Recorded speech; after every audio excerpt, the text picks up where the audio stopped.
Thank you for joining the GFSN NFL Team Report podcast. And once again, we have Micah Banks, who's studying abroad in Spain, with us today. Happy to be here. Thanks for having me back. Right on. And I'm interested to know, because there's so many things going on in the United States recently with news, and you always think of Europe, Brexit. What's the big story there in Granada, Spain? The Brexit is definitely talked about a lot. It has implications all over the EU. So you hear the news stories, even here. There's going to be another election this upcoming month, and it will be the fourth straight election in 4 years, which is very uncommon for the parliamentary monarchy that they have here in Spain. But then on the sports side of things, the Granada FC football club is in fourth place in La Liga behind Real Madrid, Barcelona, and Atletico Madrid, which is pretty uncalled for, it seems, as far as the locals have told me here. They have 14 points, and Real Madrid's in the lead with 18. So it'll be interesting to see how the local team keeps up with the rest of the pack as the season goes on. Well, what I like about that is, and it's different from when I lived in the South and the West. When you live in those cities, the electricity in the air and the jump in the step people have when you're walking by different normal places, and the energy. I know Boston's like that too. I remember when I lived in Boston, like the first day in spring where the weather's good. You're walking to the T and you're walking around. There's more electricity in the air. Definitely. I definitely see some similarities between the two. Granada is kind of not quite as small as Boston as far as feel, but it is similar in that big city, small city feel. Right. That energy. Now let's talk about the New England Patriots. They are 5-0, but as we were talking earlier, it's a misleading 5-0. Yeah, a little bit of a misleading 5-0. It was another good stellar performance by their defense. Defensive line played well. Linebackers were making plays all over the field on third down, second down, making big stops on crucial downs. Collins and Hightower were just everywhere the ball was, and the secondary continued their solid play. Devin McCourty got another interception, and they held the Redskins to under 250 passing yards, I believe, for the third consecutive game this season. But as we said, the opponents the Patriots have played so far this year have not exactly been too stellar. We'll dive into my power rankings in a second here, but Sure. So far through the season, we've had them playing the Steelers, who I have 26th, Miami Dolphins, who I have 31st, the Buffalo Bills, who are 10th, the hardest opponent they've played, Right. and the Jets are 29th, and I have Washington 32nd. So through those 5 games, while they are undefeated, they haven't had any real tests besides the Buffalo defense. And, they barely squeaked out a win there with Brady doing just enough to get them past, and their defense was really carrying the team. Now, I always go back to Bill Parcells, right? He was a big mentor to Bill Belichick. He always said that the first 6 games of the season, you just work on fundamentals. You don't put nuances into the game plan. And Belichick seems to follow that template. So, following the NFL, it's hard for me to find out who's good and who's not good. Yeah, I agree. Coming into like week 9 and week 10 is really when you start to see teams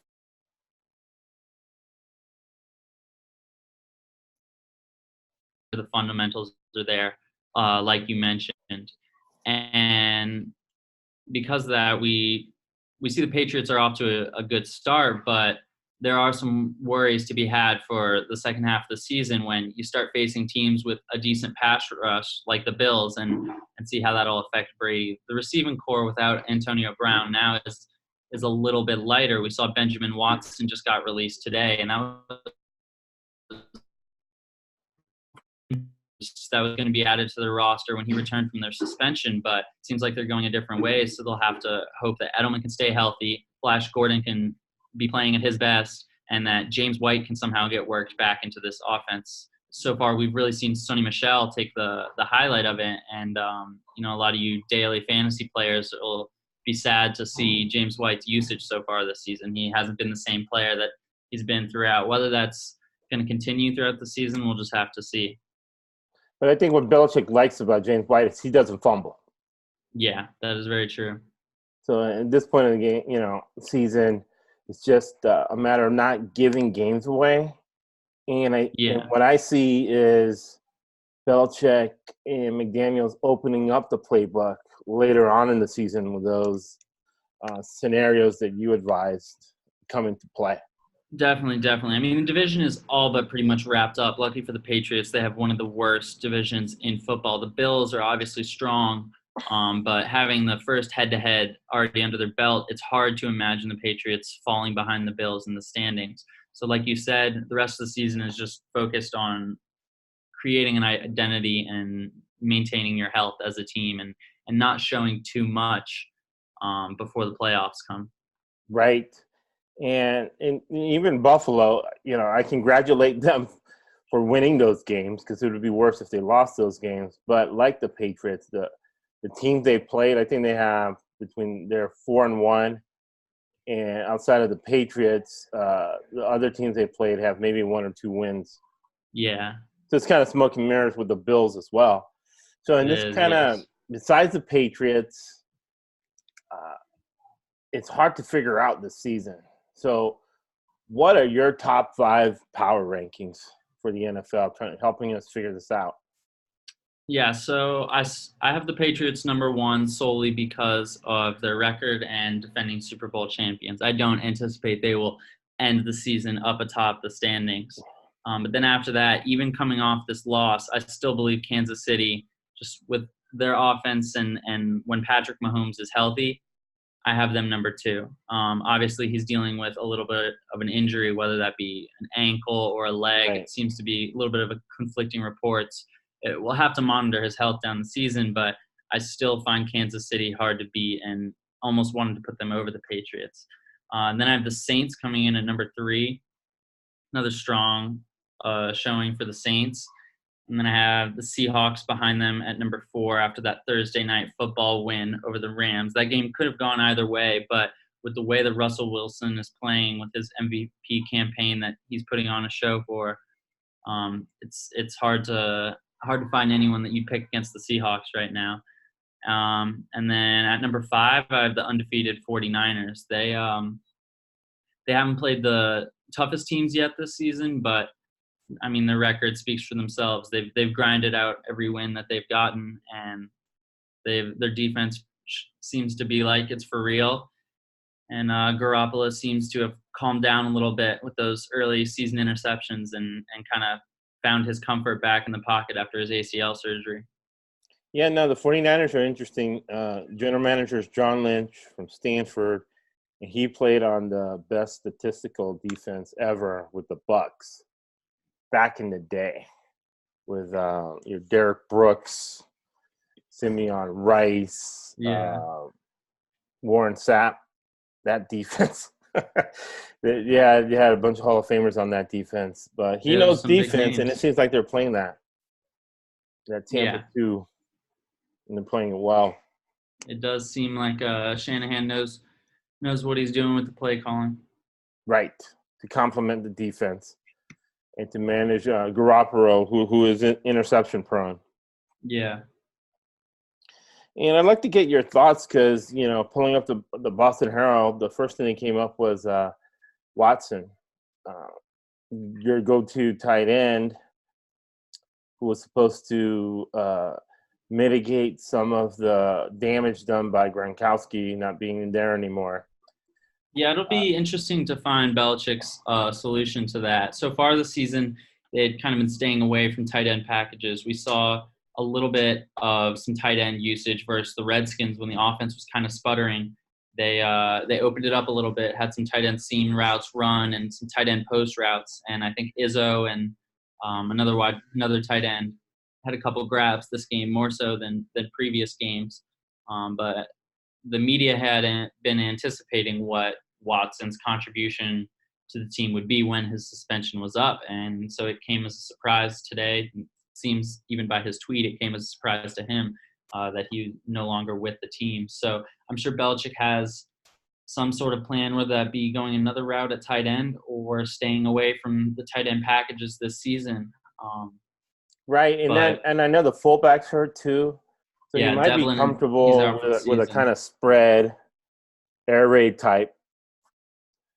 Yeah, I mean, we moving have forward. some quick receivers in Phillip Dorsett, Julian Edelman, Josh Gordon, and both of our running backs have been proven to at least be able to catch the ball. Sonny Michel is more of a traditional back, but in college he did have some receptions and some yards after catch on his resume. So it'll be interesting, like you said, to see how this team and how this offense evolves as the season goes on. Obviously, the offense that they're playing right now is probably not sustainable for a playoff run. There needs to be a little bit more, but we'll see how good their defense is and if they can carry them. And like you said, they don't want to show too much right now in the season as you're crafting your identity. So we'll Right. see.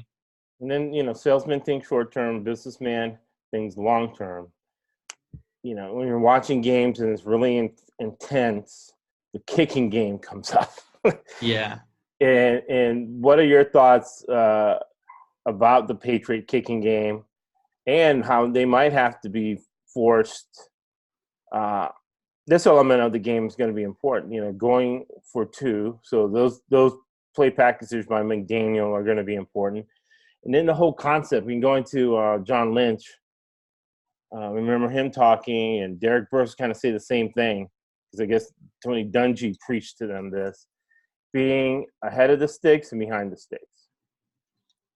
Yeah, you know how important special teams is to Bill Belichick and how he expects perfection. And especially with teams that are defensive heavy, that being their strength, special teams is something that gets you over the edge. And so now with Nugent coming in, he made 5 kicks. He was 2 for 2 on field goals. He was 3 for 4 on extra points. He had a missed extra point, and it was his first attempt. And then going off that, the second drive, next time they were just outside the red zone, it was 4th and 1, and they elected to go for it. You could argue that was because of the kicker, or you could argue that was just a Bill Belichick decision. But either way, we're going to have to monitor Mike Nugent's efficiency as the season goes on.